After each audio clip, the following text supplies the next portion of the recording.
İlk önce parazitologiya dedikdə, parazitlər dedikdə biz yalnız yumru qurtları nəzərdə tutmuruq. Parazitlər dedikdə biz viruslarla, bakteriyalarla, göbələklərlə, ibtidailərlə və helmintlərlə üzləşə bilirik.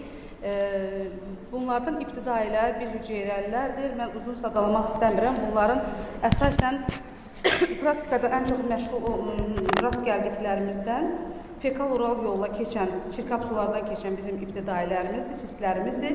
Lakin istinad olaraq trixomonadalar ətraf mühitdə yaşaya bilməyən, lakin hüceyrə daxilində yaşayan və cinsi yolla keçən hüceyrələrdir ki, bunların animasyon görüntüsü göstərilmişdir və boyanmış yaxmada mikroskopik görüntüsü və trixomonadal vaginitin görüntülərini sizə təqdim edirəm.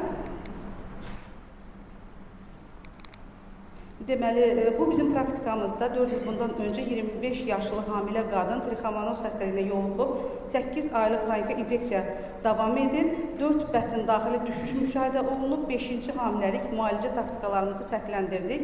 Antiparazitar dərmanlar verə bilmirik, yerli müalicə tətbiq edildi, vaginal mühit artırıldı, hamiləlik başa çatdırıldı. Çox çətinliklə olsa da 5-ci bətin daxili biz hamiləliyi qoruyub saxlaya bildik. Bu da keysəriyyə ilə qurtardıqdan sonra canlı olaraq həmin uşaqla bizim öz şəkilimizdir ki, ana isə 2 ay sonra parazitlərdən xilas oldu. Təbii ki, öz həyat yoldaşı ilə bərabər müalicə olunaraq.